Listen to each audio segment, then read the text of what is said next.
So, as I promised, we're going to talk about the War Scroll. What we're going to do today is talk a little bit about the Essenes, a little bit more. I'll tell you a little bit more about them.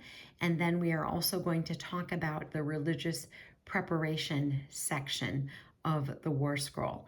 I think I can do the fighting and the military instructions. I think I can do those in one video combined.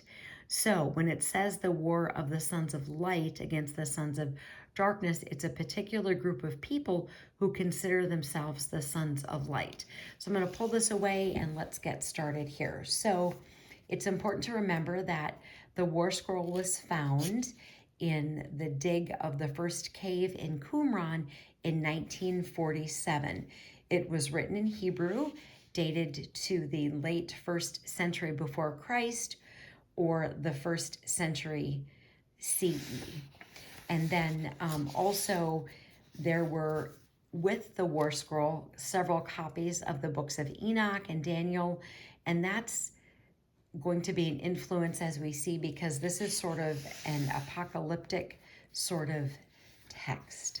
And so the people of Qumran, the Essenes, they consider themselves real Israel, and they try to adhere as close as possible to the letter of the law that they interpreted in the Torah.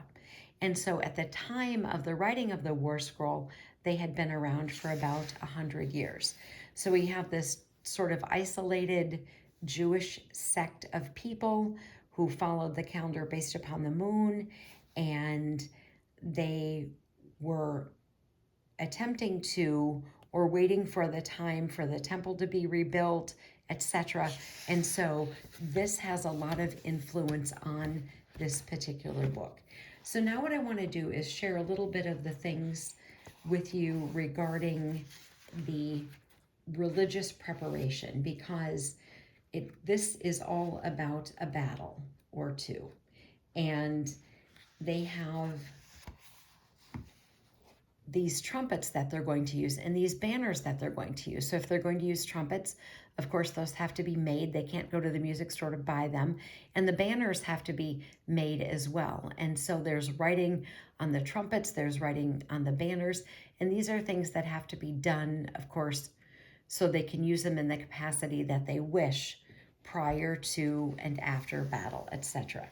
So there are the trumpets that will alarm them or alarm people for their service for the armies of God and the commissioned men. The men are set up in sections, and the trumpets, the sound of the trumpets will help them know what battle formations they need, etc. So there's going to be different sounds. And so that's pretty interesting. And then the trumpets will have writing on them as well. So for example, on the trumpets for the assembly of the chiefs, they're going to write the princes of God. And on the trumpets of the formation, they're going to write the rule of God, etc.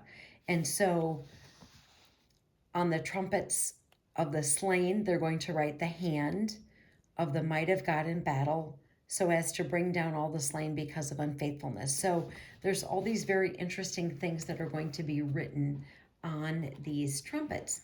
And then there are these banners as well. And so the banners are for different things, and they're going to have writing on them as well. And of course, because of time purposes, we can't talk about all of the things, but these are just part of the religious preparation things that I want to share. So there are different banners, and there's a grand banner, which is the head of all the people, and they're going to write the people of God, the names Israel and Aaron, the names of the 12 tribes of Israel, according to the order of their birth. And then there are different lengths. And so, for example, on the banner of the 1,000, they shall write, the anger of God is loosed against Belial and all the men of his forces, so that none remain. And then when they draw near for battle, they write on the banners the right hand of God, the appointed time of God, the tumult of God, the slain of God, etc. So there are all these things with these banners, and they're different lengths that are going to be used, of course, things that they need to prepare ahead of time. And we are almost out of time. Armor up, we ride at dawn. May God bless you as always. Have a great day.